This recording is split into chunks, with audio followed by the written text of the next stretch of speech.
Well, good morning and welcome to Hillside Church today, whether you're here in person or watching online on our YouTube feed. My name is Tustin, and I am part of the pastoral staff here at the church.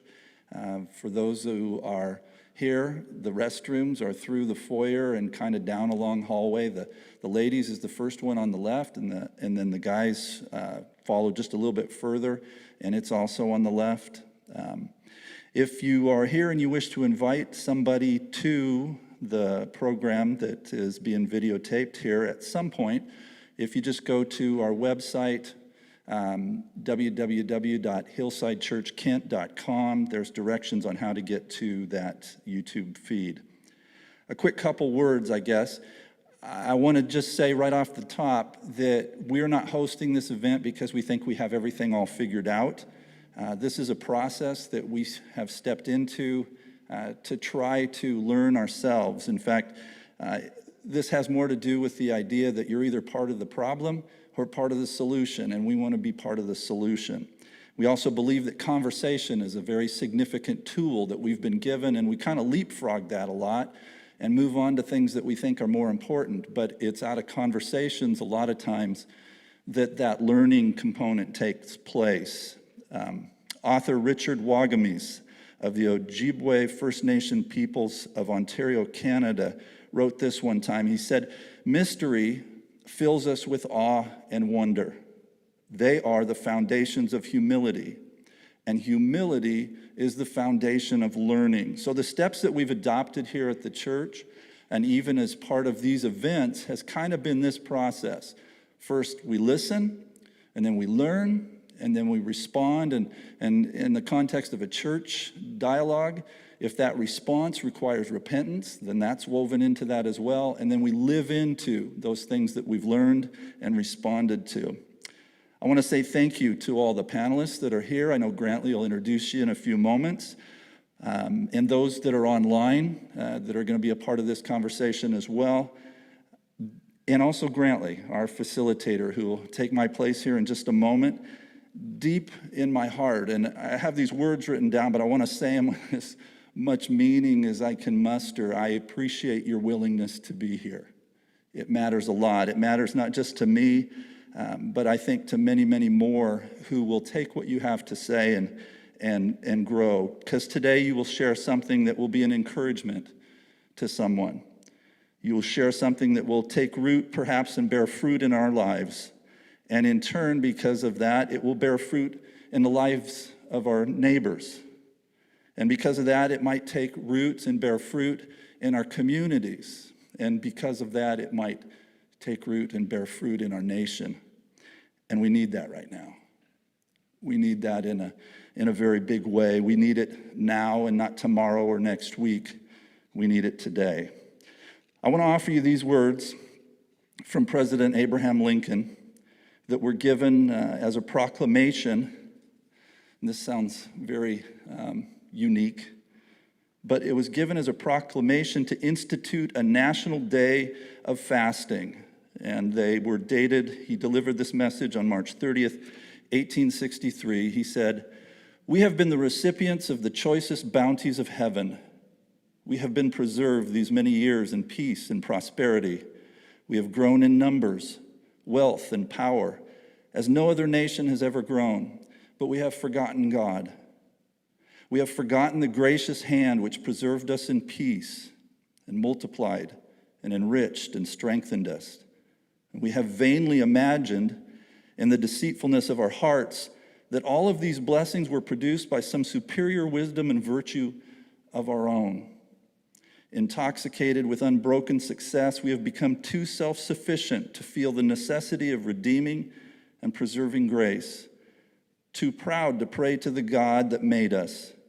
It behooves us then to humble ourselves before the offended power, to confess our national sins, and to pray for clemency and forgiveness. All this being done in sincerity and truth, let us then rest humbly in the hope authorized by the divine teachings, and the united cry of the nation will be heard on high, answered with blessings, no less than pardon our national sins and the restoration of our now divided and suffering country to its former condition of unity and peace. And with that, I just want to offer a one-sentence prayer. If you would bow your head with me. Jesus,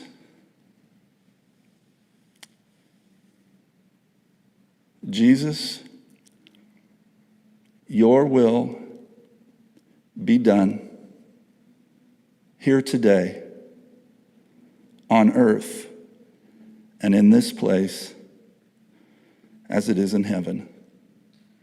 Amen. Grantley. Good morning and welcome again to our second in our series of town hall meetings, town hall conversations towards racial reconciliation.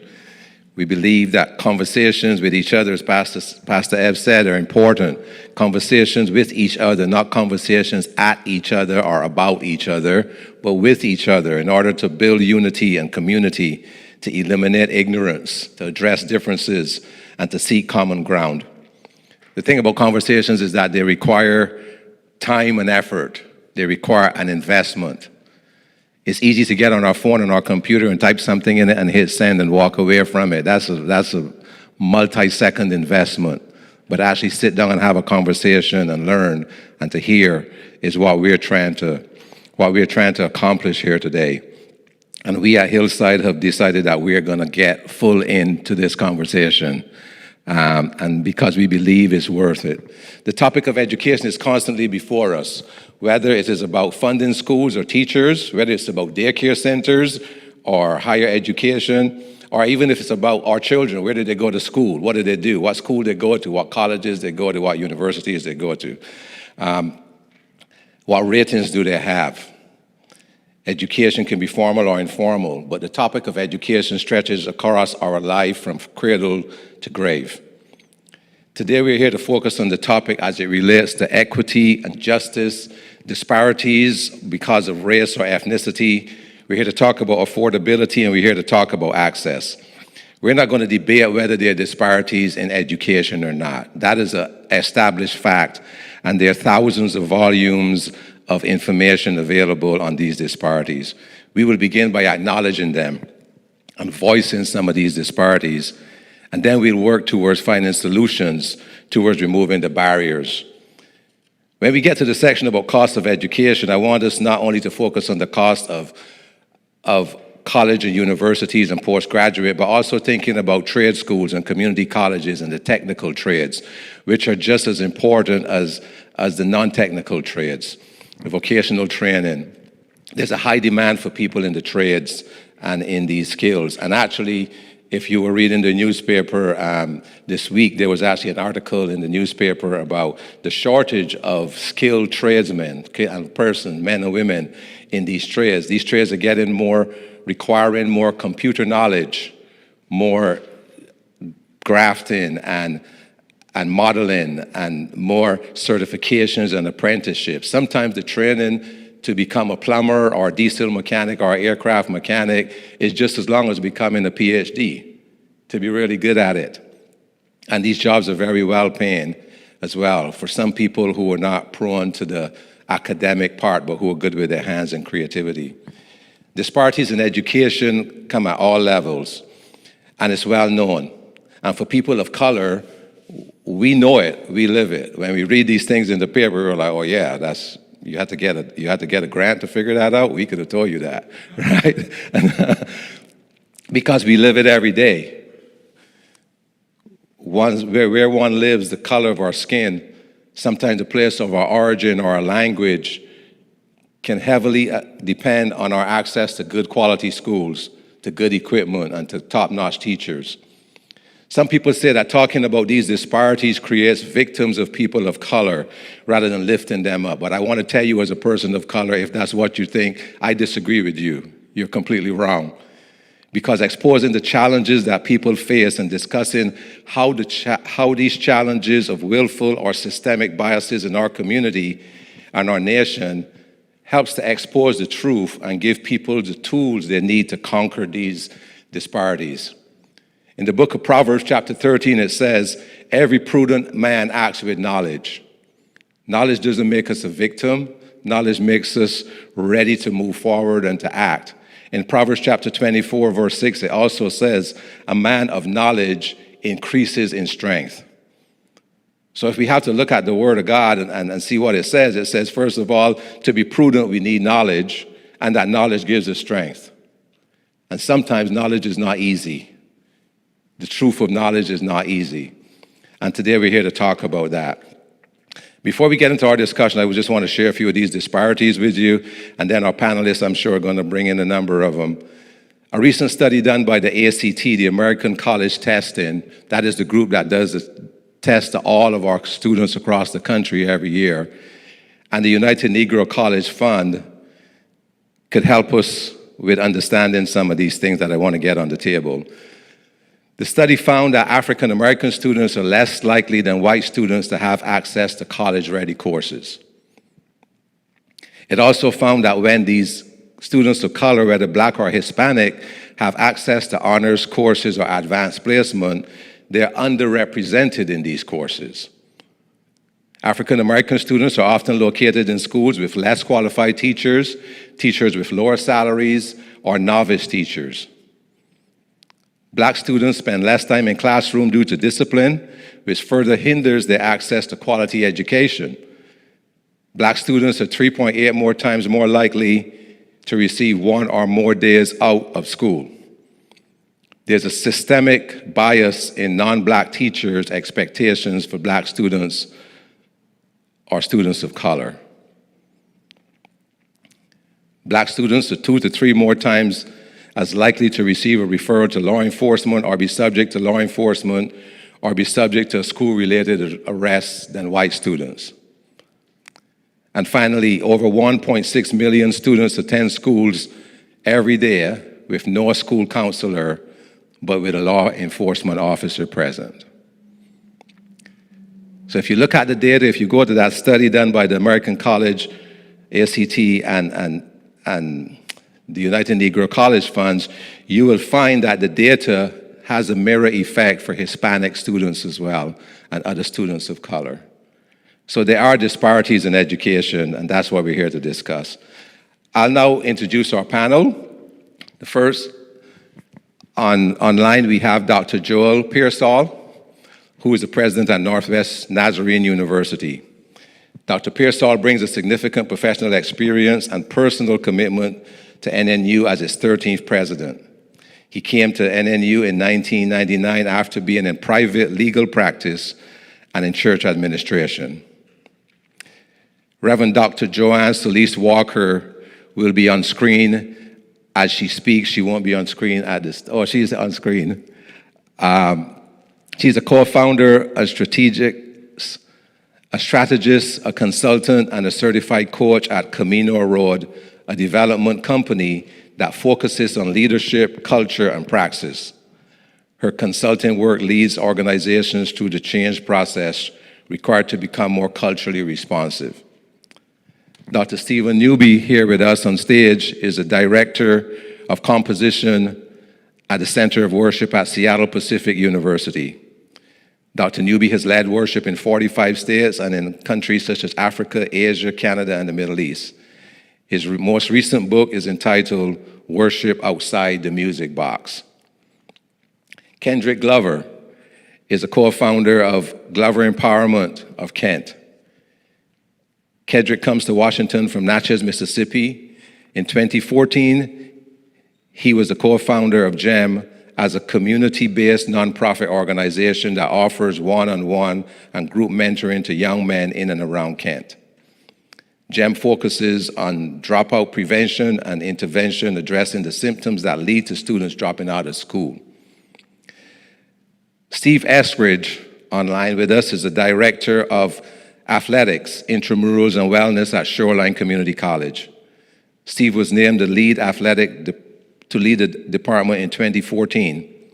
He has been in a variety of positions over the past 24 years at Shoreline, including head men's basketball coach and manager of equipment and facilities. And Commander Andy Grove from the Kent Police Department.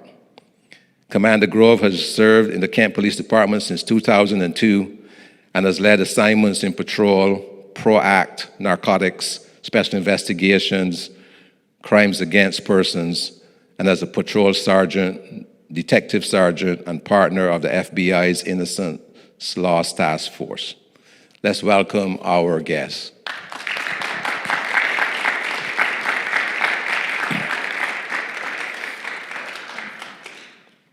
We'll begin with Dr. Newby.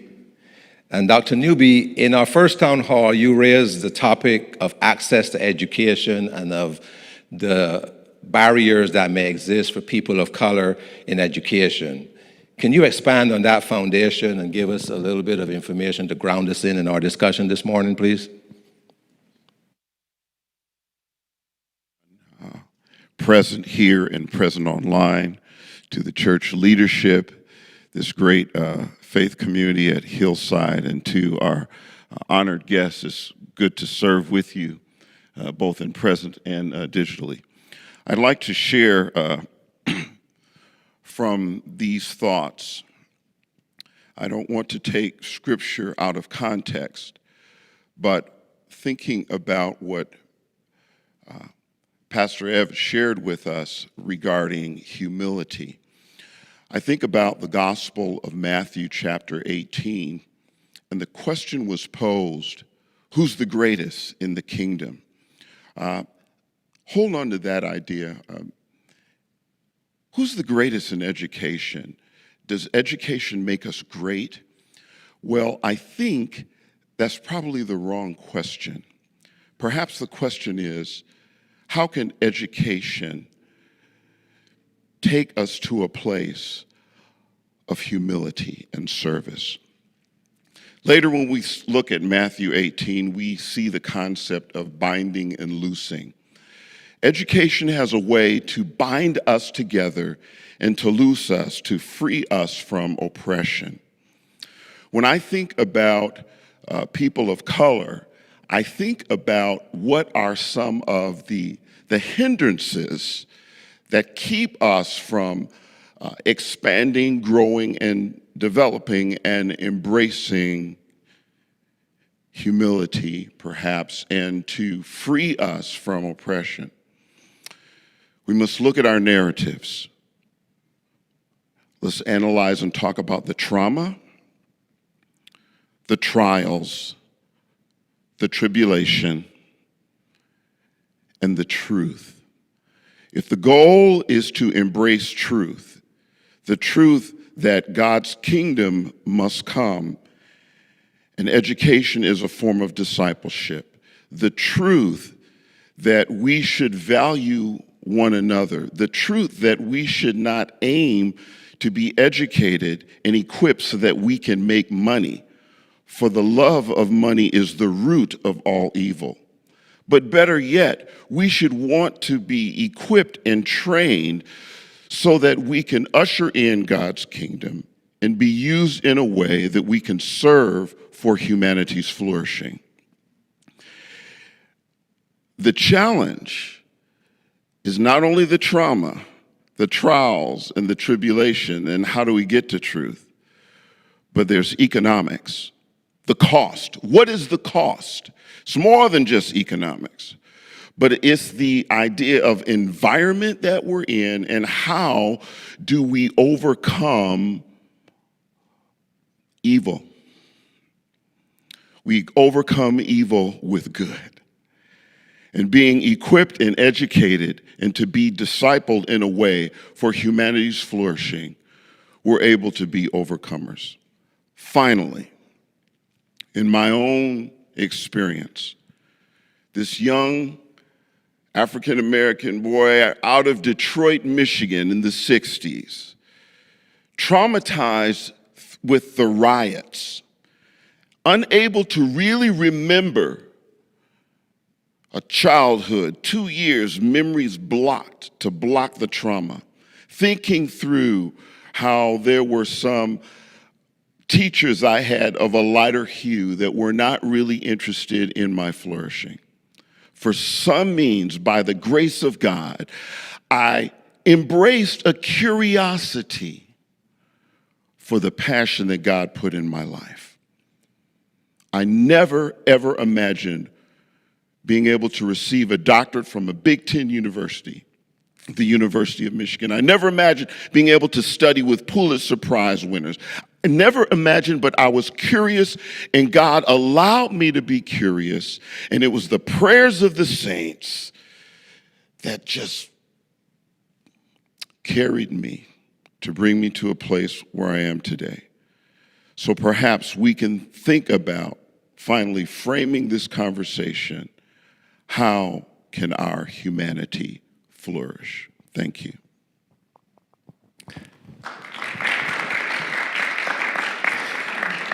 Thank you, Dr. Newby, for that introduction and that personal story of your journey. We'll hear some more from you as we continue our discussion. Kendrick, I would like to turn to you right now. And in our first town hall, you as well brought up a topic that was very interesting, and we didn't have a chance to get into it. You spoke about the effect of the school-to-prison pipeline on young people, and especially mostly young men and people of color,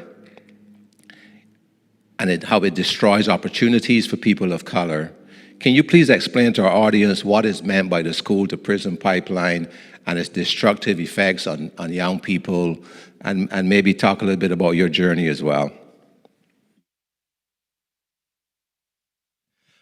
First and foremost, I want to give honor to God, who is the head of my life. I also want to thank Pastor Ev and Grantley for continuing this very important conversation that is much needed, not only in our community here locally, but nationally as well. I think sometimes when we talk about education, we just kind of glide over the topic, not understanding that the young people we're looking to serve today are going to have to serve us later on in life. Like, that's first and foremost. Just remember, the young people that are in schools right now today, those are going to be your lawyers, your doctors, your next president of the United States, your next physicians, your next auto mechanics. So I think we are not giving a lot of attention to those special young people, as I like to call them.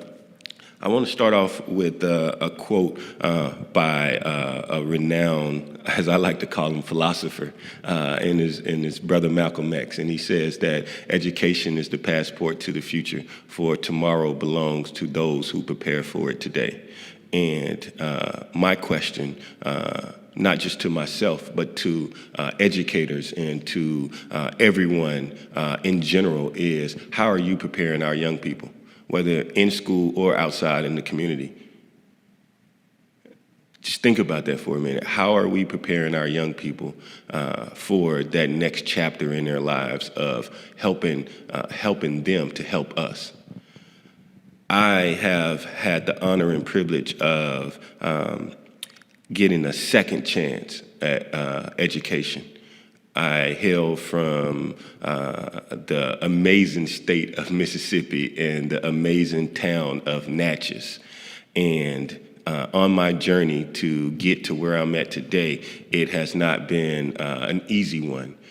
You're looking at someone who never took education seriously because education was never presented to me in a serious manner. I started off as everyone else, went to grade school, but by the time I got to the 6th grade, education was not important to me. Surviving was.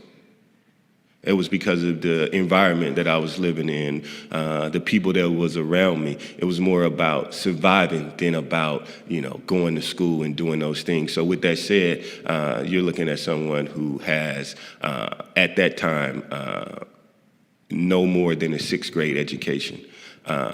And when I say that, it's not to say that I didn't go on to go to middle school, but by the time I was 15 years old, I was incarcerated. I was involved in a crime, and I was sentenced to 10 years in prison as a juvenile, and I was charged as an adult. So education was out of the question, but it didn't stop me from wanting to continue to be a daily learner. Which is something I pride myself on to this day. So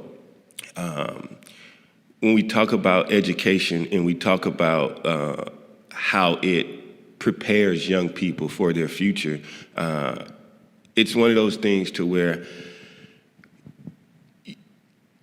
for people of color, for Black people in particular, it's something that we don't always think of as a necessity. And the reason why is because we never get to see Black doctors. Like, I'm thankful to see someone like you, because it gives me an opportunity to know that there is an opportunity for me to strive to do that as well. Where I come from, I've never met a Black doctor in my life. And I just alluded to that the highest grade that I physically completed was the 6th grade. I stopped going to school right at high school, which is at that point I was incarcerated. But now you're looking at someone who is a year away from a PhD as well, but only with a 6th grade education. So I say that, no, thank you. I say that to say that I want to give young people of all race, all creeds, all colors, opportunity to really be able to see that, life is more about, what do they say? Life is about 10% of how, what is it? Life is 90% of what happens to you, 10% of what happens to you, and 90% of how you respond to it. I think I respond to life in a very well way. And this whole idea or this concept of the school to prison pipeline, I'm someone who, I don't just believe in it, I lived it. So when people say it's not a real thing, I look at people and I laugh. It's like comical, because I'm like, how do you not understand that there is a correlation between school and prison? It's just like church and state. The correlation is there. And the reason I say that is because when I was in grade school, there was no counselor who told me that I could do something. There was nobody who believed in me, who fed to me, successful quotes, or gave me someone who I can look up to say, hey, you can do this too. There was no hope. There was no opportunity for belief and belonging. And no, there was none of that. And I also had the privilege of being a high school counselor here in the city of Kent at Kent Meridian High School, which always get a bad rap. Like, G.E.M gets a bad rap, and the reason why is because of the surroundings, right? There was a report that came out from OSPI as reported by KSD, because every year they have to report their graduation numbers. And when you look at it, it shows how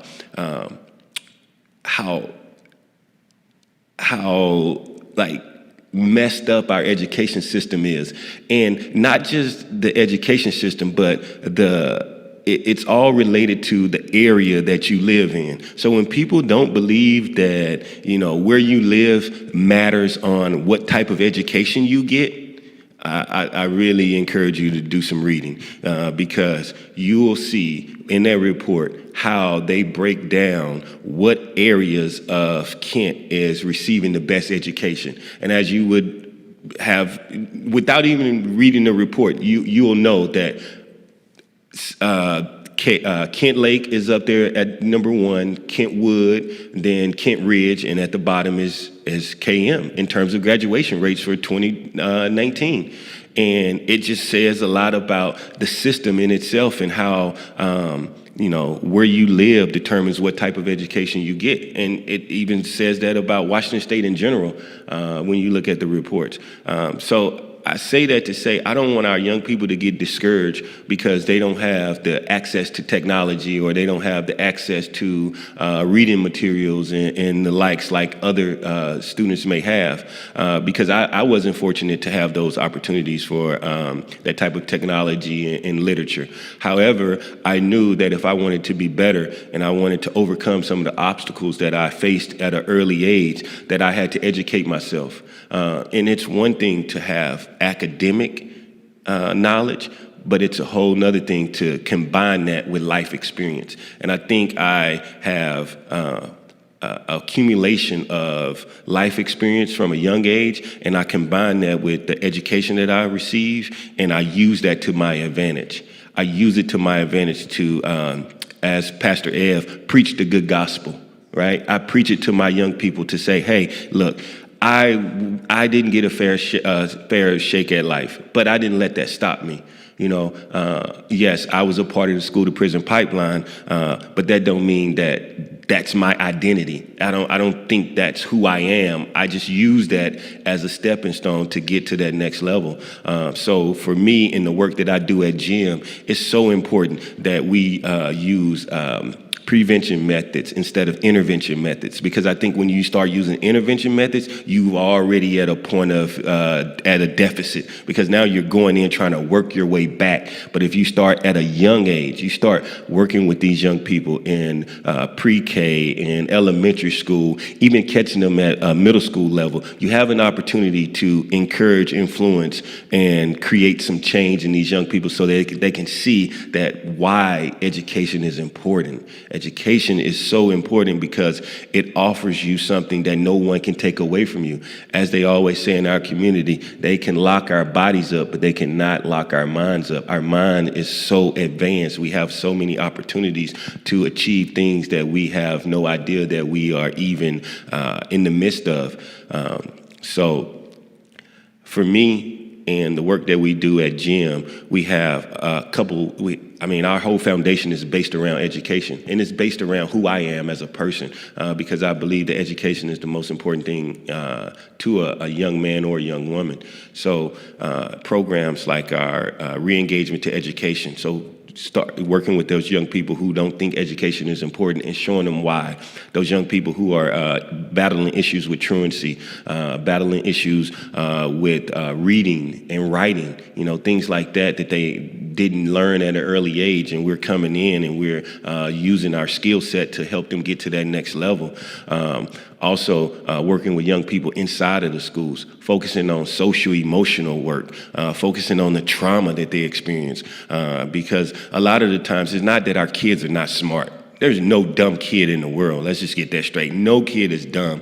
Every kid just is not offered the same access and opportunities that other young people are given. So when you look at those numbers, and just locally here in the city of Kent in our 4 traditional high schools, you will see when you talk about the #1 high school and the bottom high school, you can see where the gap lies. That achievement gap is real. That adversity that these young people face, I think we need to start talking more about that and not shunning away from those issues and problems.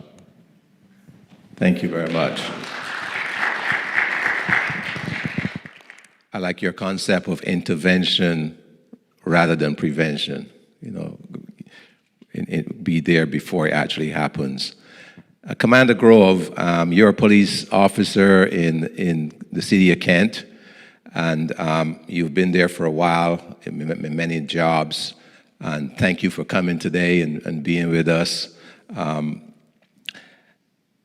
As you hear these conversations about, the school to prison pipeline, as you hear these conversations about disparities and American college testing research about how many of our students of color are in schools that have a police officer rather than a school counselor, and they get referred more often to the police than to the counselor. Can you talk about things that either Kent is doing or is being done nationally that is designed to help reduce these negative interventions with our kids and to be more positive? Do police officers see themselves as educators or enforcers? And how do you see some of these things working to help our young people? Yeah, it's a great question. Thanks for having me. It's an honor to be here. And it's inspirational to hear what I've already heard so far. So I want to thank you for both sharing and for just providing an opportunity for us to engage this in a meaningful way. When we talk about law enforcement's role in the pipeline and in the disparities in education, I think it's really important that we acknowledge and work towards an engagement where we're not creating any type of barriers with our interactions in the schools. So we have two SROs that are at the City of Kent, for example, and they're constantly balancing their need and desire to bring order out of chaotic situations. And if you think about cops in schools, as far as school resource officers, the foundation of that was really based around security and safety to prevent active shooters and in response to school shootings that happened throughout the country's history. And then having the presence of officers in schools certainly changed how discipline was handled and the different kinds of engagements that police were having with kids. And so in an ideal situation, we would have officers that were highly engaged as mentors and as leaders who were also teachers and educators and who were in harmony with the school of the Spirit's desire to educate the whole person to flourish. And so that's a really interesting balancing act and conversation that we need to have. One of the ways we've tried to do that recently is we have a Cops in Schools program that's outside of the school resource officer, where we have officers who volunteer to go into schools in a non-law enforcement fashion. So they're in uniform, but their intention is to have positive interactions with students and to relationship build.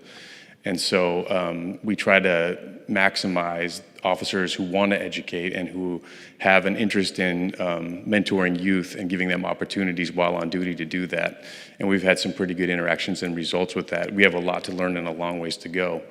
And so I think that, kind of in summary, we need to be really thoughtful about what our judicial system is doing in the schools and how can we address the chaos that happens, the crimes that occur surrounding and sometimes in the schools, while building towards relationship building, mentoring, positive outcomes for everyone, making sure that we're not involved in creating barriers or disparity as well. Thank you.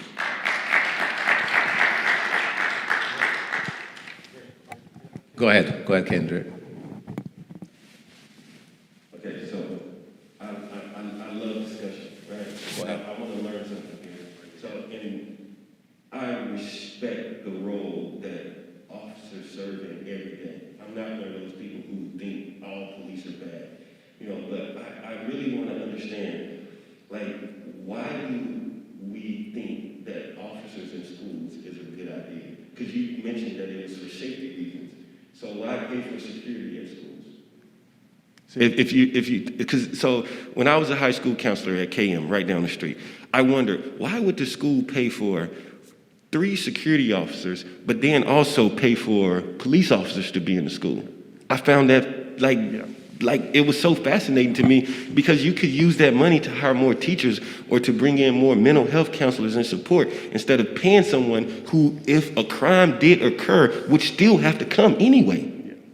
If something happened at any high school in America and a report is made, the police have to come. Regardless of what they do, they have to show up, right? So why would we pay them just to be there, to sit in a desk or at an office or have a patrol car outside and this is just me, what I'm hearing for kids, harass them or basically identify them so that later on in the day or at night when they are doing their patrol or riding by, they can say, oh, you were the kid that got into a fight at school today. Let me talk to you about that. And these are not my words. These are words that I've heard from kids that are in my program from when I was at G.E.M. I just find it amazing that we can find money to pay for 2 types of safety, but we can't find enough money to really educate our kids. If this is about education, I just want to create that dialogue, just to really get it started, because I think we are mismanaging funds in that way. Sure. And that's no disrespect to the officers. None taken. Yeah. I think, thanks for the question. I think in an ideal scenario, the students would want the officer there.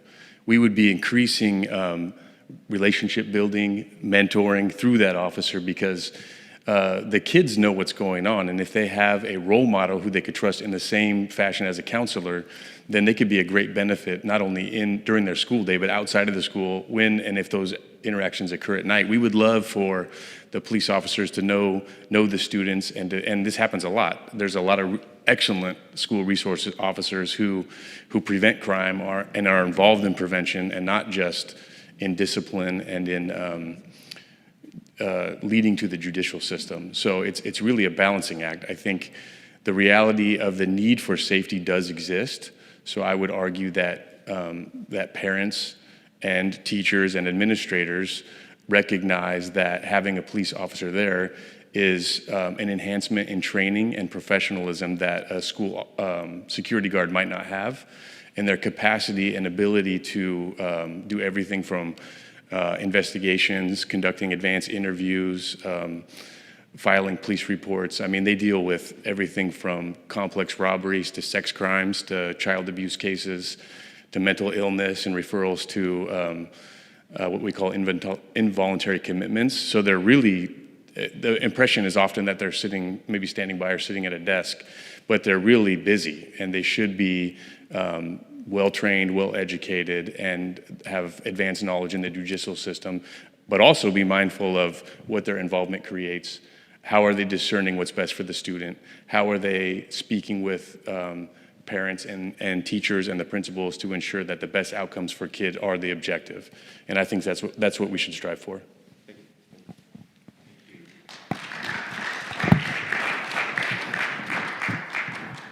Thank you, Commander Grove. I want us to get to all of our topics, but this other question, just like Kendrick, was on my mind to ask you, and maybe you can't answer it because you're not a school administrator or board member, but why would our high schools want to spend, money on school resource, these officers or security officers, and not find the same amount of money to spend on counselors and resource and people to help the students, right? So I think what Kendrick is seeing and what I'm seeing and what I've read in the studies is that many school districts are making a distinction of either or. We have X amount of money to spend, and in these schools at the bottom of the tier, we're going to spend them on school resource officers. The schools at the top of the tier, who the study shows those students have more access to college-ready classes, that money is being spent on trying to educate those kids. I don't know if you even want to tackle that or if you just want to pass upon it, but that's a big question that to many people of color seems to be a disparity. Yeah, it's a great question when you're talking about competing for limited resources. I would note that the reality is when it comes to weapons or guns on campus or large fights, the ability for the police to respond in real time is important. Now, there are some negative consequences that come with that real-time response, and we have to be thoughtful about that. But one of the things that I would be sad to lose is our ability, as we're trying to build trust and police legitimacy, to not have that interaction with the students.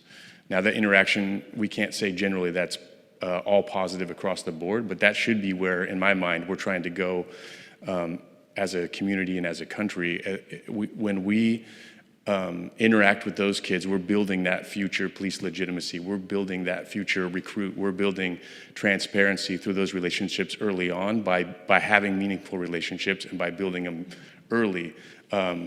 I don't think it should be in lieu of counseling, so I want to make that clear. But I think both roles are extremely important and necessary. Yeah, and I would agree with you there. Maybe part of our role as community members and church members and leaders and people with parents in school, maybe part of our role from here can be to go back to our schools, to our principals, our school boards, and ask the question, why does it have to be either or? Why can't we find money to make sure that we have counselors as well as resource officers for the schools, especially in the schools that are disparately affected? Now, that may also mean that you may realize that those people don't even recognize the disparities you're talking about. So you may have to help educate them as to what you're talking about. Go ahead, Dr. Newby. Just few observations from my own personal experience and narrative. In elementary school, I was a safety patrol boy, and it taught leadership, And I remember police officers were engaged with us. As a matter of fact, there was a camp that I went to before I got into 6th grade. I was 1 week with Detroit police officers at this camp in preparation to be the captain of the safety patrol. 2, there was a band called the Blue Pigs in Detroit that toured all of the elementary schools. I remember that band. They were a rock and roll band. These were police officers playing music. And one of my high school buddies that graduated ended up playing bass for 30 years in the Blue Pigs. Perhaps can we reimagine more, just reimagine different roles that counselors and officers can play.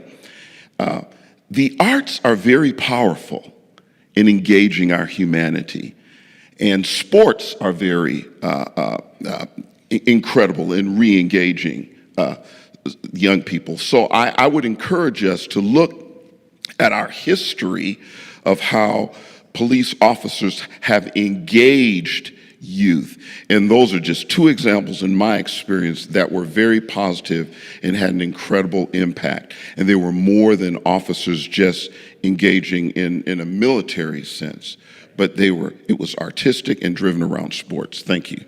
Yeah, okay, thank you. That's a good example.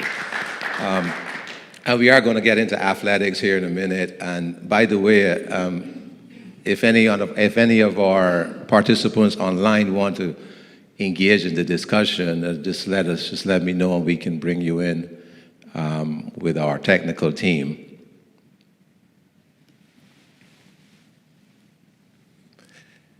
So Dr. Newby, we're going to begin to switch now to the higher education and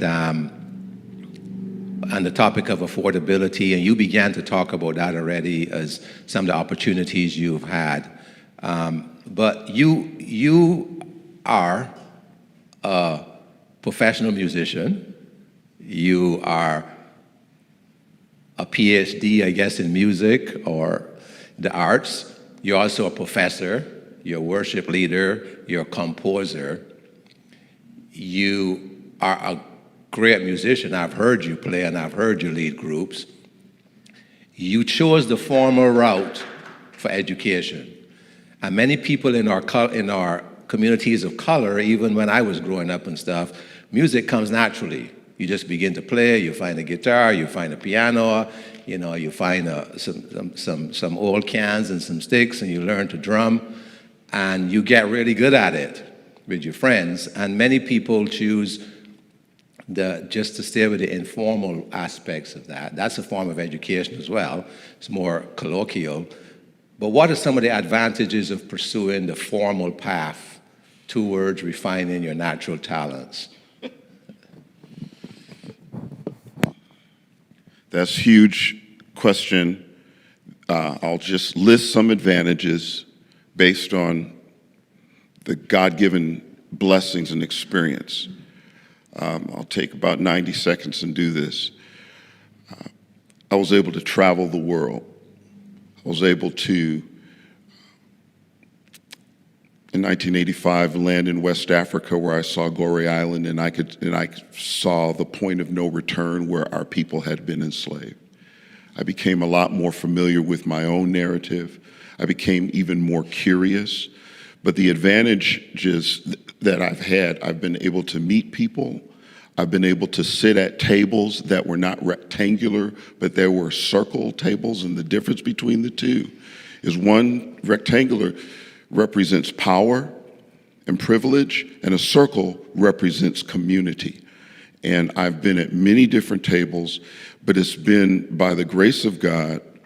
I could not have afforded my education.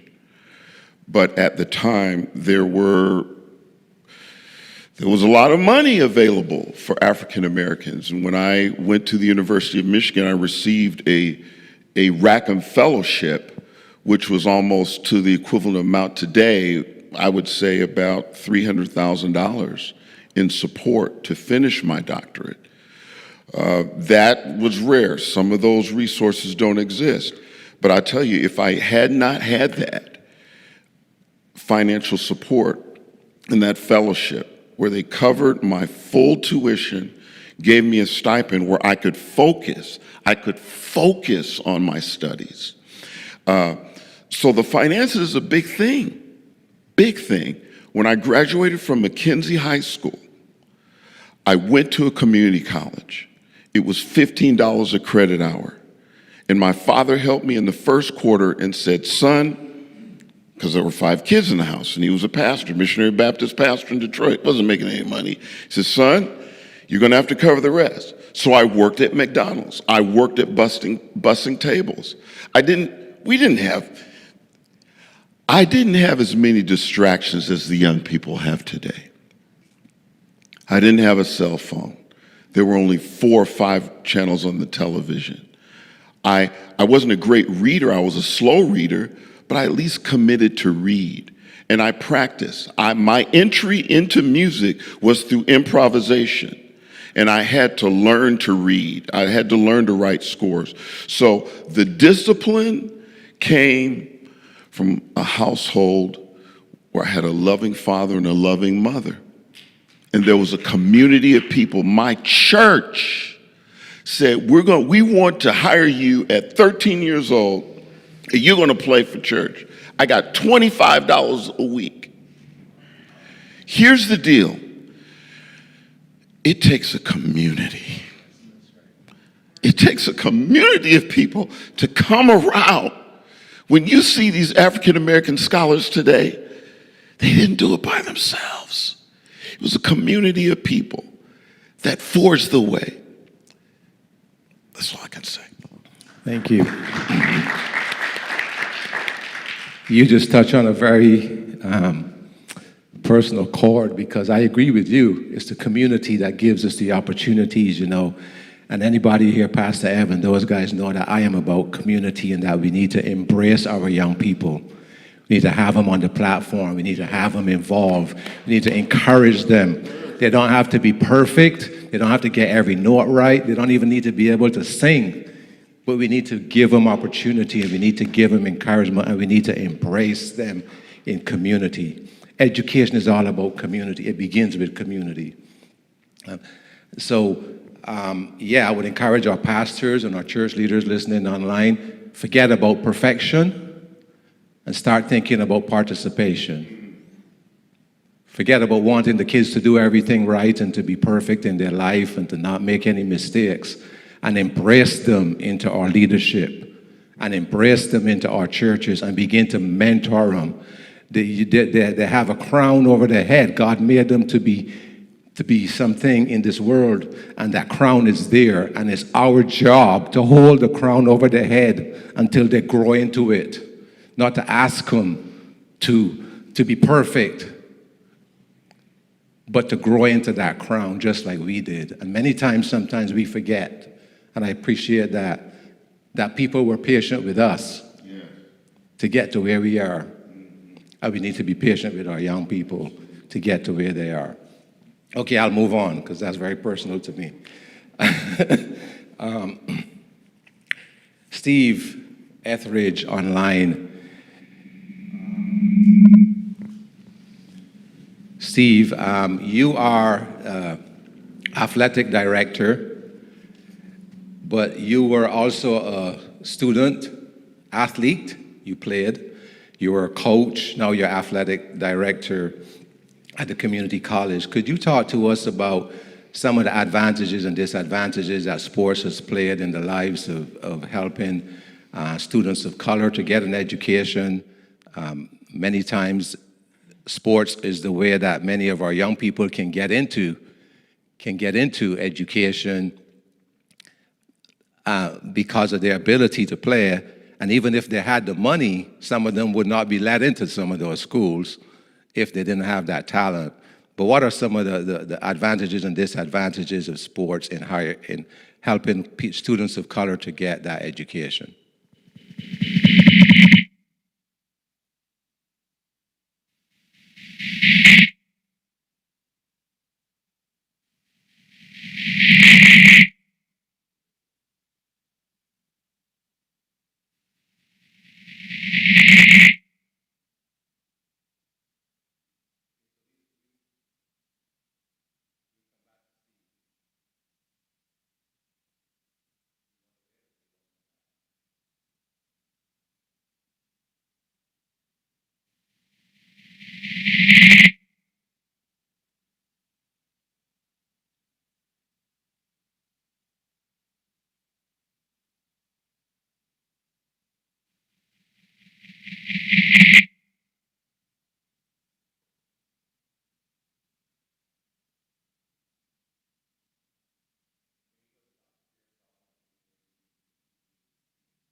and we'll just continue here until we get that addressed.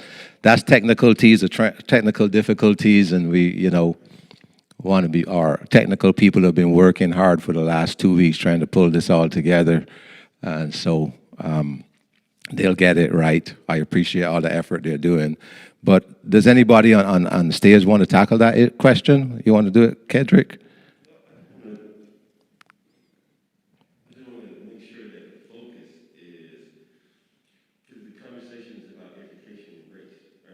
Yeah. I want to make sure that, because I think, like I said, sometimes education, it gets downplayed in the community of color, right?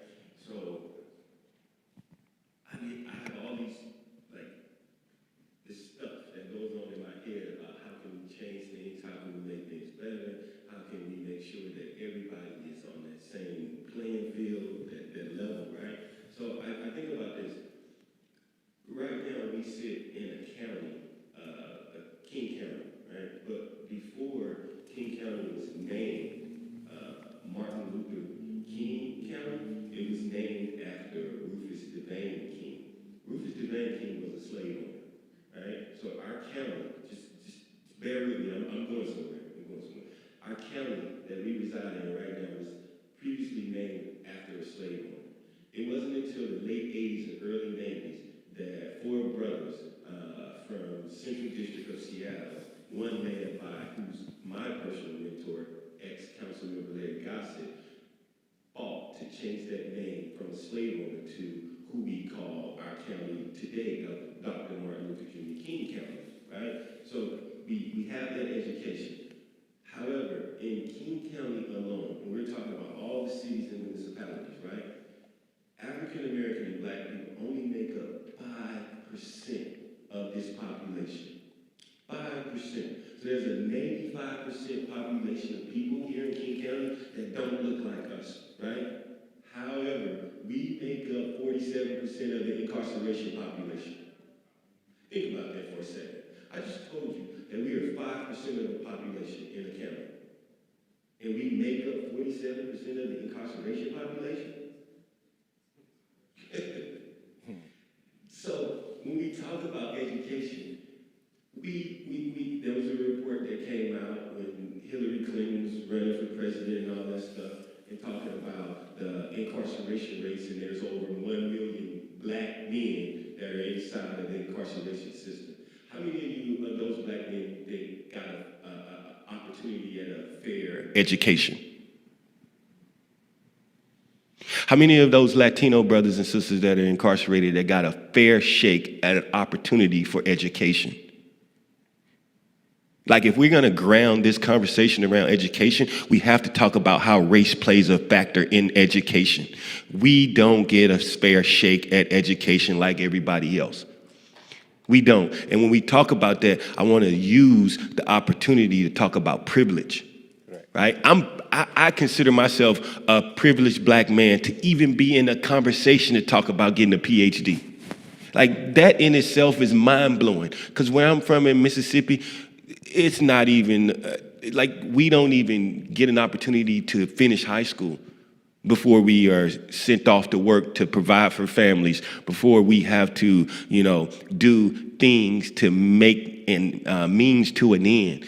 As they say sometimes, and I hope I'm not speaking out of turn, but robbing Peter to pay Paul, right? Like, this is what our young people of color are facing every day. So when you talk about education, you have to talk about race. You have to talk about the trauma that we face as people of color, in particular Black people.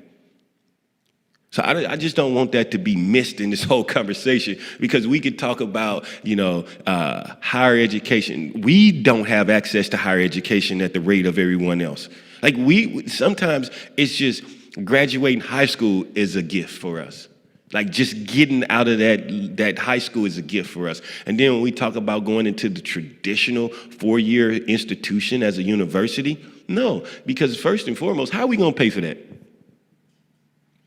I had the opportunity and privilege of serving as I created a program, and I was hired by the Puget Sound Educational Service District, and that program was designed to interact in King County with young people who were first-generational college students. 90% of those kids were kids of color. 90% of those kids that we work with were kids of color. First-generational. There's a lot of terms and slogans and policies that are created off the backs of people of color. There's a lot of money that's given out off the backs of people of color. However, we say that we know and we understand, but do we truly know and understand what our young people need?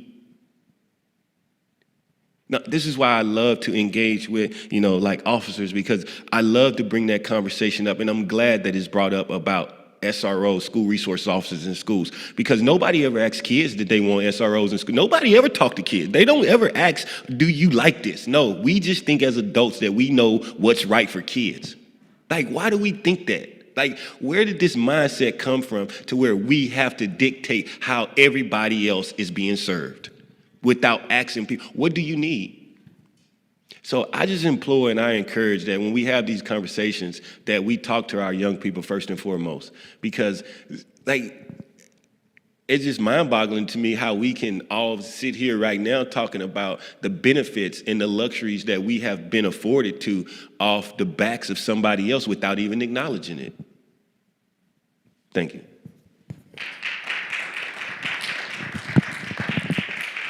Thank you. And I believe we're getting to the discussion about affordability and some of the challenges with affordability and the programs that are there. But you are right. There are some challenges in if you're a first generation going to college and trying to figure out that journey, trying to figure out how you walk that path. And there's access to family and many different cultures. The value of family is high, so things go on hold in order to take care of the family.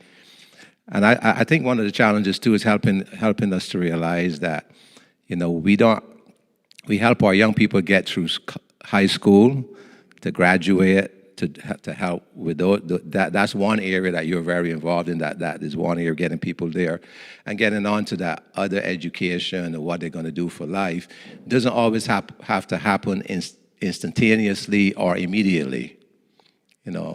In my case, it was 2 years before I was able to go to college when I got out of high school, and it had to do specifically with access and affordability.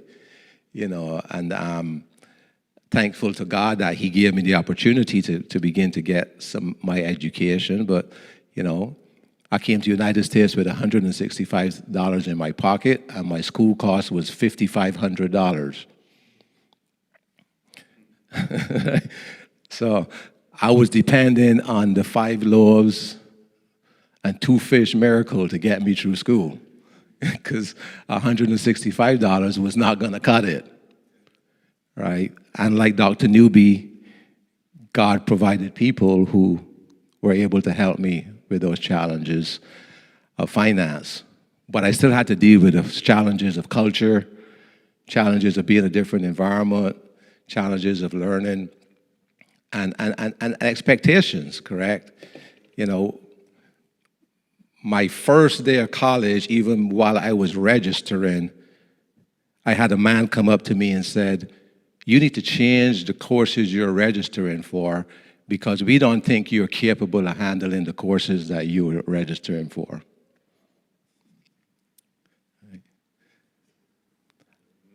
And he didn't know me from Adam. He just saw that I was black and I wasn't from there. And he told me, "We don't think your education is strong enough to compete." So I showed him at the end of the school year, I was on the president's roll.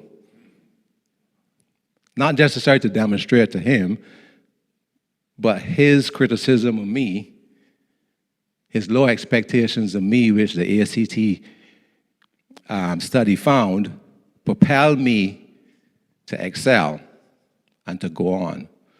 Right? So those people can speak into your mind, and that's another challenge, right? People trying to speak into your mind. I call them the dream stealers.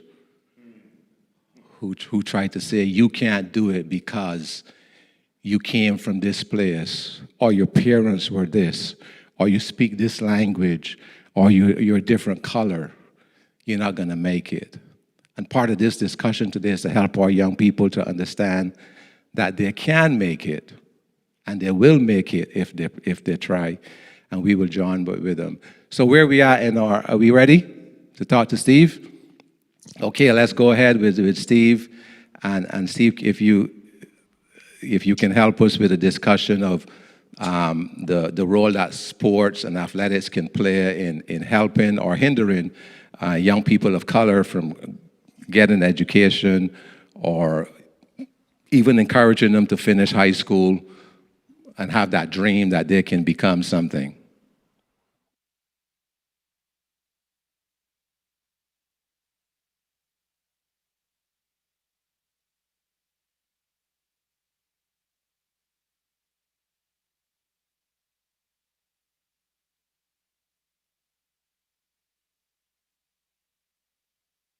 Solis. Let's move on to Dr. Pearsall.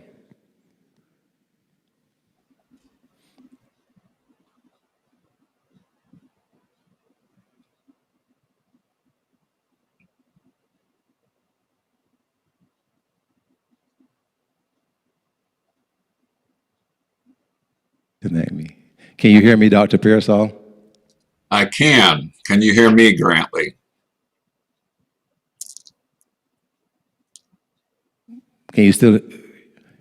I can hear you. Can you hear me? We got into the topic of affordability and some of the barriers that may exist for our people of color in getting education. You are a president of a university, a faith-based liberal arts university. First of all, could you just give us your feedback as to what you're hearing here today and the discussion that we're talking about, and then we can get into discussion of how we can help our young people be able to afford to access education.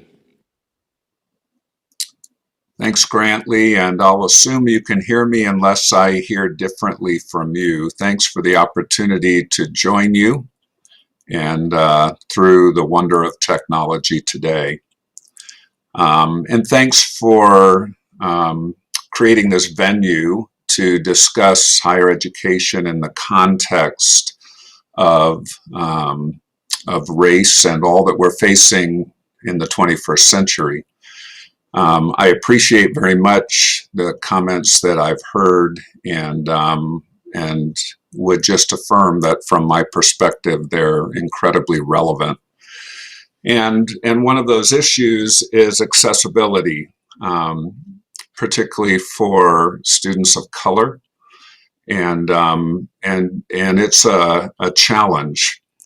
One of the real challenges, it seems to me, is just understanding how finance works in the higher education landscape, and that has become complex because of the way in which higher education is priced, or what I refer to often as the sticker price, and what students actually pay after grants and scholarships are received. For the federal government does make grants available for some students based on their income and the income of the homes from which they come. And in addition to that, many colleges and universities offer scholarships that are available based on different criteria. Some of that is based on academic criteria. Some of that is based on athletics involvement. Here at NNU, we have a chunk of scholarships that are available to students who participate in music, regardless of what their major field of study is. And then we also have scholarshiping available based on need. And the real challenge is trying to understand that sticker price is not what virtually any student pays. And so my advice to all students, all prospective students who are trying to check out a college or a university, or perhaps multiple colleges and universities, is to complete the necessary paperwork, the application, and particularly what we refer to as the FAFSA, which is a federal form that then provides income information to the colleges that the student is applying to, so that that student and that institution, that college or university, can continue to have a conversation on scholarshiping that would be available, grants that are available, and in some cases, loans that are available. The result of that is that what a student actually pays to attend college or university is virtually always quite a bit less than that sticker price that is advertised. Now, we could talk at length about how that all came to be and whether that's a good system, but the reality is that's the system that is inherent in higher education in the United States. So there is a great resource available to all prospective students and their families, and it's a website that is run by the federal government. That website is College Scorecard, just all together, collegescorecard.ed.gov, collegescorecard.ed.gov. And that website allows you to search for various institutions, get a lot of background on those institutions, and to compare institutions. And so I would encourage any student and their family who are looking into higher education to use that as a resource as they go about their college search. Thank you, Dr. Pearsall. One more question is, how do you feel about students going into debt for college or university? Because student debt is a big problem, and many students get out of university and they spend the next 5 to 15 years paying off debt that is falsely advertised of, that while you're in college, you don't have to pay the debt back and it's all on hold. But as soon as you graduate, the banks add on all the interest and all the things that they were holding, and your reasonable student loan goes to this huge number, and now you're in shackles for the next 15 years. So what do you think about student debt, and then what are some of the things we can do to help eliminate that problem? Well, student debt is certainly an issue. There's no question that student debt has to be seen as a tool, and as with any tool, it can be used for good or it can be used poorly and create more damage than it was designed to do good. So I don't think there's a simple answer, Grantley. I would say this. Number one, on that collegescorecard.ed.gov website, you can actually see for each institution, assuming they've reported their data, and virtually all have, what the average student debt is as students graduate. That would certainly be an element that a prospective student and their family would want to check out. All debt is not created equal. There are some student loan programs that are underwritten by the federal government, some of which subsidize the interest and some of which do not.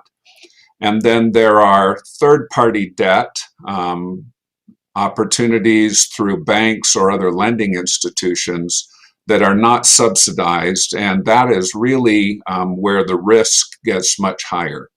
Ultimately, it really comes back to what is the net cost and how can we make it accessible. I was particularly struck when Dr. Newby shared his story, and I know a little bit about your story, Grantley, and each of you referred to the community and the fact that others came around you to make higher education a possibility. And it's going to take all of us to solve the issue of accessibility. It's not going to be a simple solution, nor is it going to be something that any one individual or any one institution can solve on their own. But all of us working together, it is my prayer, and working in community with each other, I think we have a chance then to make higher education more accessible and to keep any debt that does occur in a manageable amount so that it doesn't really create an anchor that can't be carried and can't be serviced following graduation. Thank you. We're going to switch to Dr. Walker, Solis-Walker. Dr. Joanne Solis-Walker is going to join us here. Thank you for joining us. You're a Hispanic woman in a world that is usually dominated by men, and you've managed to be able to succeed in that, to get your doctorate, to be an ordained minister, to have your own consulting practice, and be working in community. Talk to us a little bit about some of those challenges you have faced. And then also, we talked about you helping us on the discussion of education as a community, and then education as it relates to racial reconciliation. Thank you to everyone. It's really an honor for me to have this opportunity to just share this space. And I really appreciate just to be able to even speak from my perspective as a Latina woman.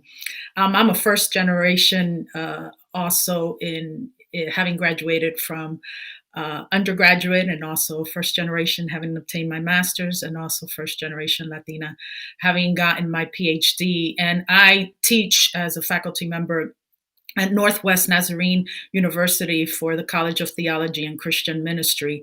And within theological schools, I am part of that 3%, which has not shifted in over 25 years. I'm part of a 3% of Latina faculty members. And so the challenge is real. In Spanish, we say la lucha. La lucha is real. And so a part of my journey has been relying on exactly what our previous speakers have shared. Without the community, I would have never made it. I grew up in a community that is embedded and was very much embedded during that time within white supremacy. Ku Klux Klan marching in our town was not an uncommon practice. And so I grew up in the mindset being told that I would never make it, and being treated as less than from the very beginning. It was the church community that really rallied around me. The church was the platform for ministry. The church was the place that was willing to take a risk. And because language was a barrier many times for those that I was surrounded by, we held on tightly to each other, to tradition, to those experiences, and something very common within the Latino culture, which is the familia. And so that allowed me to journey down this pathway in a way of being able to even see within myself what I couldn't receive from the educational system that I grew up in. And when it was time for me to begin to think about college, my guidance counselor was a person who said, "You'll never make it, girlfriend. Don't even think about it. Don't think about college. You don't have the capacity. And even if you had the academic capacity, you don't have the money. You don't have the support that you need. Who would take you in?" I am not making this up. This was really part of the story and of my journey. And I tend to have one of those personalities that you challenge me enough and I'm going to prove you wrong. And that's what I did. That was really an impetus at that point. I'm going to prove this guidance counselor wrong. And I'm going to go ahead and do my undergraduate degree. And just to spite this guidance counselor, I'm just going to do my PhD. And while that was a very immature, rebellious type of personality, it did lead me down this path of being able to sit and get over that anger, allow God to even heal a lot of the woundedness of the trauma that I experienced in my journey, and be able to hear the voice of God And it was the ecclesial community that I was a part of that helped to render the experiences that I needed to give me confidence to recognize that while I may not have had a voice at that time or the capacity to be able to even articulate what was really happening, not only to me, but to many of my brothers and sisters of color, that I could prepare myself and give myself to the journey. And that's what I've done. Most of my work has focused on trying to have an influence within the educational systems in higher education, and working a lot in theological education, sort of reconciling some of my experiences. Because the truth for my story, while it might not be true for everyone else, but what was difficult in my story and my experience with white supremacy is that a lot of those who were causing the fear and the divisiveness within the community that I was a part of were also white pastors, male pastors in our community. And reconciling that took a lot of work, getting over that trauma that we could not treat each other, see each other, and live as part of a beloved community really has influenced who I am in trying to gain healing and in trying to break the systems and the mindsets that contribute to that. You know, there's Richard Shaw is a theologian who has written about Paulo Freire's Brazilian theologian's work. And Paulo talks about there's no such thing as a neutral education. So education, it either functions as an instrument to bring about conformity or functions as an instrument to bring about freedom. And that has helped me to think through about education and accessibility from those perspectives, from the perspective that, you know, some of this has to deal with the accessibility to education, to the knowledge, and how that shapes the way we believe for the good or the not so good. But the truth is that it either enslaves us or it really sets the captives free. And I chose that route to how do I help education become a process and a system that really releases who we are, the fullness of who we are, and the contribution that we bring to the table. But it also has to deal with structure and equity and the accessibility that you find even if you got that scholarship. And so I was privileged as well. As I heard some of the stories, I was privileged to really be blessed with a scholarship that allowed me to, you know, pursue my PhD. And I worked within an educational institution that allowed me to pursue my master's. Outside of that, there was no way that I could financially afford access to that education. And even with that, what I found is that the community, the educational communities that I was in, some of them even trying to be very intentional about their diversity, there was still systems and processes and structures that were not created for people of color, much less for a woman of color. And so that there's this narrative that needed to change, that there's this narrative that still needs to change. And so a lot of my work within higher education gives itself to that, to changing that narrative, to not looking at diversity for the sake of numbers and trying to get different people of color into the space, but looking at it from the perspective of a narrative and addressing systemic racism and how that continues to be embedded with its systems, whether visible or invisible. And so part of our work is to make the invisible visible and giving ourselves into this place of making sure that there is equity and not only accessibility, not only affordability, but that when students do come to our higher education communities, that they stay, so that we retain students, not just recruit students. I know part of my experience, even as an employee within different academic institutions, often had been, hey, we're going to recruit you. We want you to come here. We want you to work with us. We want you to experience and help us experience this. But a lot of that experience has been, you know, come, sit at the table, but you have no name, no face, and no voice. And don't move the furniture. Don't you dare move the furniture, because the furniture has been there for a long time, and this is the way that it needs to be. So part of my role is just helping institutions institutions, coming along institutions and helping us to think through, how do we become this beloved community? How do we establish the kingdom of heaven here on earth? And how do we begin to deal with curriculums that are really solely addressing the needs of a Western community? And that's not the place of starting point. It is from everywhere to everywhere, and it's a polycentric mission that we are accomplishing. And so the reality of the work that it calls us to bridge that gap, as was MLK's, Martin Luther King Jr.'s vision for it, of taking into consideration what we're talking about, the economic disparities. It wasn't just only in terms of the racial reconciliation, but it was the economic disparities and everything that continued to contribute to then not being able to pursue what I like to call the racial justice.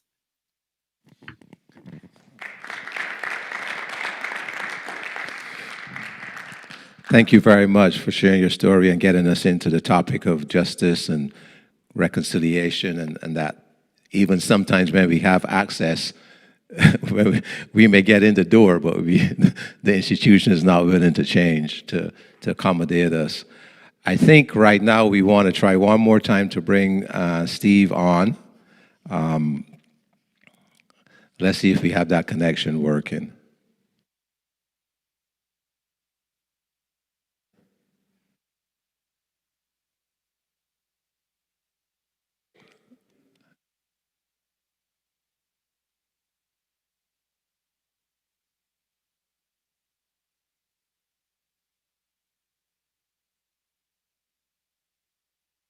That is maybe. Oh. Okay. We will move on, Steve, and we will get you at the next one. The reason I wanted to get into that discussion about athletics, because athletics has helped many people of color to get access to education, but we have all been reading about how sometimes that can be exploitative as well. Students do have access to education by playing sports and have access to the university, but what happens if they don't perform at that level consistently? What happens if they got hurt and no longer be able to be on the team, but they're still allowed to continue in the school and to continue? Was their presence there for education, or was it for athletics? And I just got to get this out there. I just read in the newspaper that one of the athletic associations just fired the CEO, and he was making something like $5 billion a year to manage a college sports athletic franchise. And the question is, why does he need $5 million a year to do that? And how much of that could have gone to actual true scholarships and education and some of the things that help with that. I cannot speak very intelligently too much about that. That was where Steve was going to get us. But those are some of the disparities that we see, right? So people see. I remember when I was in college and graduate school, people would say to me, "What sports do you play?" I'd be like, "I don't play any sport. I played soccer for a little bit. I don't play any sports." "What's your major?" "Chemistry." "Oh, okay. That's really hard." "Yeah, I know." "Yeah. What do you want to do with that?" "Go to medical school." "Oh." And just the mere fact that here's a black man on a college, not just NNU, but Utah State, is the first presumption is, do you play a sport? And if you don't play a sport, then what's your major? So the major that a person of color is actually studying chemistry, one of the toughest majors in school, you could just see the wheels turning in people's heads about how is he going to make that. So that's part of the thing that we also face as well, as the expectations. And I think that's what the ACT study brought out, that many educators have low expectations of people of color. And sometimes if we don't have people to help us overcome that, then we get caught in that. And I was fortunate to have a sponsor who did not believe in that, even though he was white and he had grown up in a culture. He didn't believe that, and he encouraged me. In fact, when that first person told me, "You're not going to make it," I went to him and he said, "Oh, don't listen to him. Go over here and talk to this other gentleman. He'll help you." So immediately he dismissed that negative thought and he refocused me not to lose my enthusiasm, not to get out of there. Go ahead, Kendrick.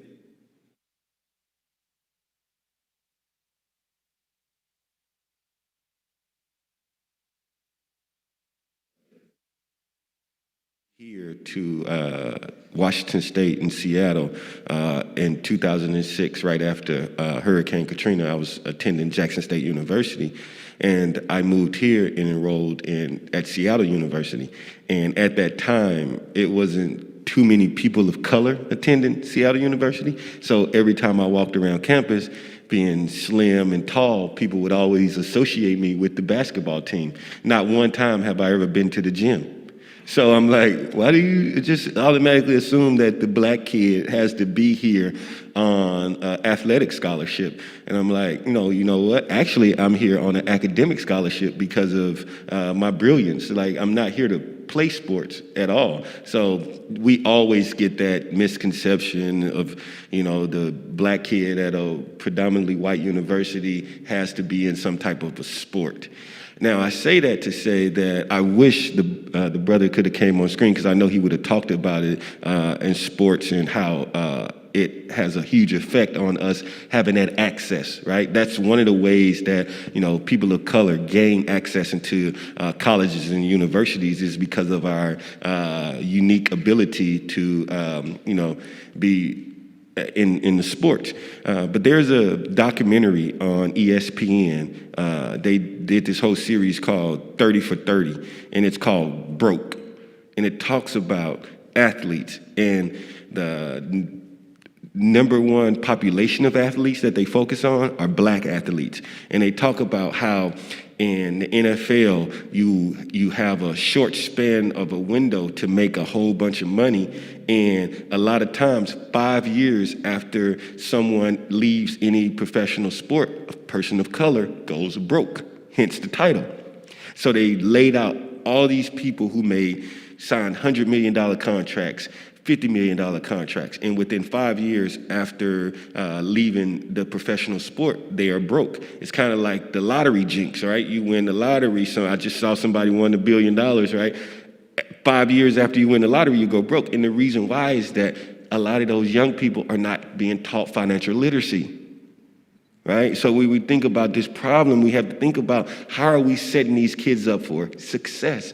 And it goes right back into the achievement gap. So when you talk about people of color, we still, even though we get to that same level, we still not given the same access. We get the access to get through the doors, but we don't get the same access in terms of, you're not smart enough to be in chemistry. Oh, Kendrick, you're not smart enough to be a criminal justice major. Like, why? Like, where did you get that idea that we are not smart enough, we're not talented enough, or we have to be a sports major or in basket weaving? Like, why do we have to do that? Why can't we do the things that we want to do in terms of pushing our agenda forward? So I just wanted to make that point about, being labeled as an athlete in a college, and also about how we still, when we get that access, don't have the access as people may think. Thank you. Dr. Newby, you go ahead, and then I also want to open the floor to our panelists online also, if you want to join the discussion here. We'll be wrapping up in a few minutes, so if you would like to join in, just let us know. Go ahead, Dr. Newby. Financial literacy is a big deal. Yeah. I would recommend that we begin that with our first grade. And we have to, because it's the issue of stewardship. And with regard to race and economics, enslavement was all based on economics. And so we have to talk about that history, tease it out, and deal with it. One final thing regarding economics and education. Our school systems, we've got to figure out how to pay our teachers appropriate salaries. Because when that happens, then you're going to have more teachers of color who are teaching their children literally. And so some people can't afford to even become teachers because you can't afford to take that salary. Thank you very If I much. may Yes, interject. financial literacy, very, very, very important. We can spend an entire town hall talking about financial literacy and how important that is in getting the education and affording it and living afterwards as well. If you've not been exposed to something, it's very hard to know how to manage it unless there's some mentoring going on as well, which brings us back to the community aspect of how we manage and how we live. Does anybody online want to add anything to our discussion? Yeah, I think I wanted to. Can you hear me?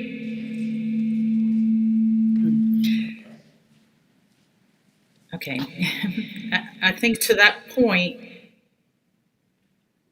there's another perspective to consider, particularly within our Christian higher education institutions.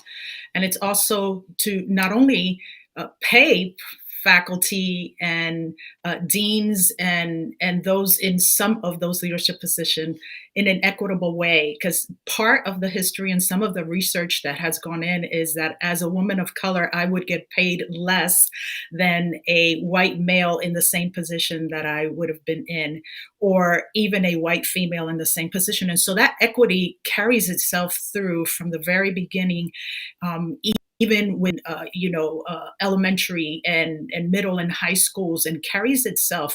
And I want to point out, it's a narrative. It is part of the narrative that makes an assumption that as a person of color, I do not have the same worth, I do not have the same contribution, and I should not have access to the same things. And so we have to go back to our way of thinking. We enter this world free, but then we get chained into structures that and processes and systems that keep us from being able to live out the fullness of it, because it defines who we are. And so the color of my skin, the language that I speak, then becomes a limitation for me to be able to live in the fullness of who Christ, of who God, of who our triune God created me to be. And just one of the reasons that I continue to invest into this is because I do believe that this is a spiritual matter. This is a discipleship matter, that if we're going to change the narrative, we have to deal with it as a church. And we have to begin to recognize that if we don't deal with it, we contribute to the very same systems that keep us bind. And so part of the impetus and part of the work for me to continue to return to the academy is because it's part of the calling that God has called us to be a community, to be a people. And I'm grateful. I'll have to say it, where I am at right now with NNU. My experience thus far has been one that has been very welcoming, that has allowed me to occupy a space and a role. And while there's a lot of work to do, we're also not afraid to engage the conversations, which I have appreciated from Dr. Pearsall. And I think that's what we need. We need to continue to remain in the fight, to remain in the struggles, because there's others that will follow behind me. And if I can pave the way for at least one other brother or sister, then I would have gained some type of satisfaction of the purpose for which I was placed in this world. Thank you. I don't see anybody else indicating that they wanted to contribute, so I will assume that you don't.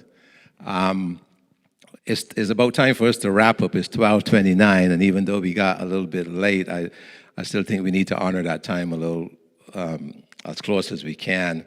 So if you don't mind, I would like to wrap it up, unless there's any one of our panelists who would like to have a final say. You know, knowledge is powerful and truth is liberating. And the things we talked about today are truthful and honest. And we know that we never planned to get to the bottom of it or leave here with all the answers. Our goal was to continue the conversation and encourage people to continue in the conversation about now not just faith, race, and reconciliation.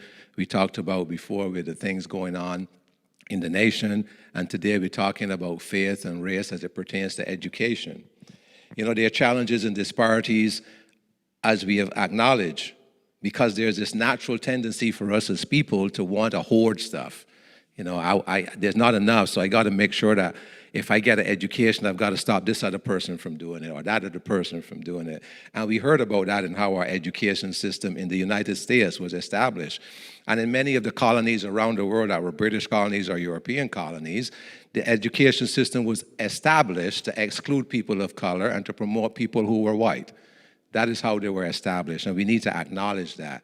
And because of that establishment, there are pillars and there are institutional biases that are into that system that we have got to address. And that's the purpose of these kind of conversations. How do we address those pillars and those institutional biases and remove them so that everybody has access? Because even though we may get into the front door, it doesn't mean that we're going to get all the way through.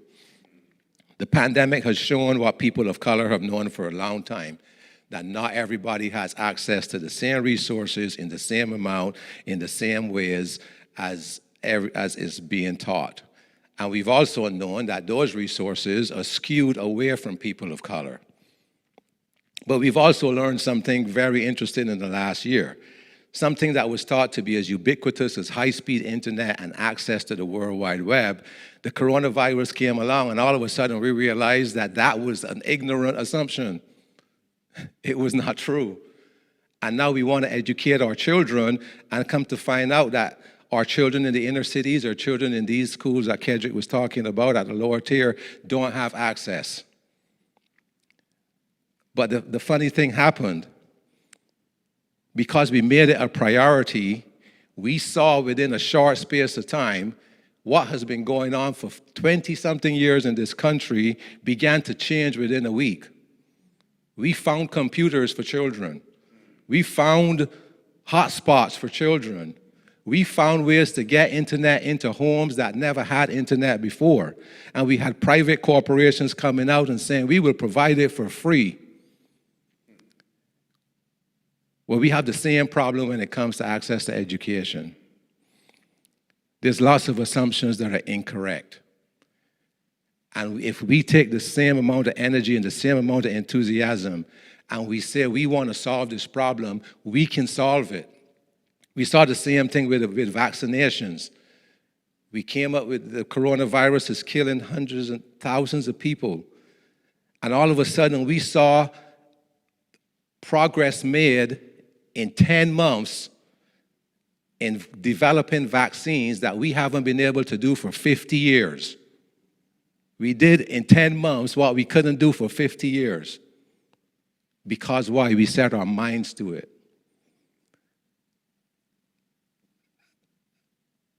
And if we really want to be honest,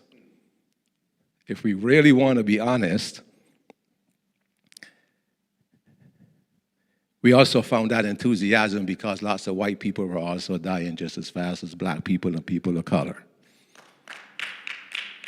Okay.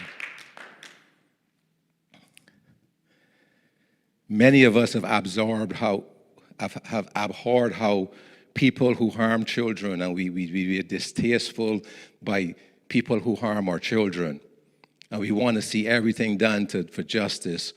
But we intentionally and unintentionally every year watch children in our community not have access to good education, and we are harming them, and we don't have the same abhorrence for their lack of access to proper education.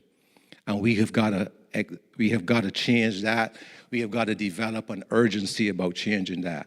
Will you become involved with Glover Mentoring or with other programs to help our young people have that mental support, that mentoring, that encouragement not to drop out of high school?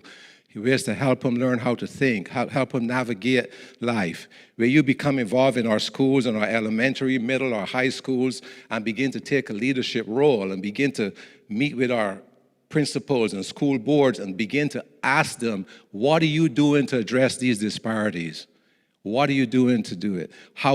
If you can find money to have school resource officers, which we support in our schools, then you need to find money to also have school counselors in our school, and you need to find money to pay our teachers better.